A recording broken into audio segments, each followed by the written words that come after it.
Buonasera, cari spettatori, e benvenuti all'edizione speciale del nostro notiziario dedicato al Napoli. Oggi ci concentriamo sul fervore del calciomercato in vista della prossima finestra invernale di acquisti e cessioni. Una notizia che sta scuotendo gli animi dei tifosi azzurri è l'offerta di un difensore centrale al Napoli da parte del Crystal Palace. Ma non è l'unico nome sulla lista del presidente De Laurentiis, ma prima delle notizie sul mercato del Napoli, abbiamo informazioni importanti su Kvaratskhelia e altri giocatori. Kvaratskhelia allarme. Le ultime su Gollini, Rui e Cajuste. Il report. Il Napoli ha comunicato che Kvaratskhelia si è allenato a parte. Il Napoli si è allenato questa mattina all'SSCN Konami Training Center. Gli azzurri preparano il match contro il Braga in programma martedì allo Stadio Maradona per la sesta giornata di Champions League, ore 21. La squadra si è allenata sui campi 1 e 2 iniziando la sessione con riscaldamento, torello e lavoro tattico. Successivamente la rosa si è divisa in due gruppi che sono stati impegnati rispettivamente in lavoro aerobico e serie di partitine. Gollini si è allenato in gruppo.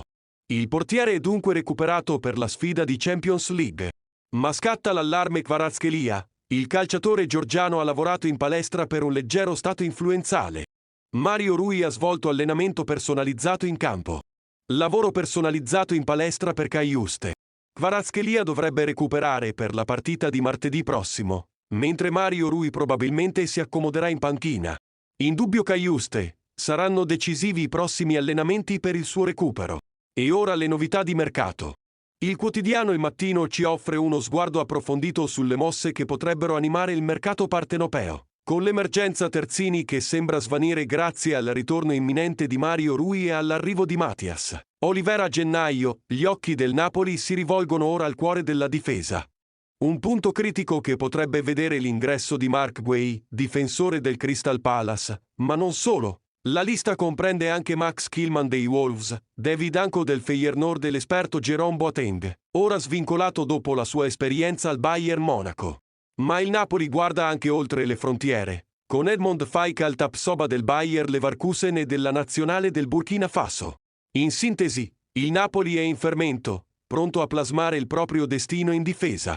Il mercato invernale si prospetta intrigante, con diverse opzioni sul tavolo per rinforzare l'organico a disposizione di mister Walter Mazzarri.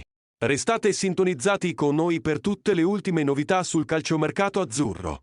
Grazie per averci scelto. E continuate a seguirci per le ultime novità dal mondo sportivo partenopeo.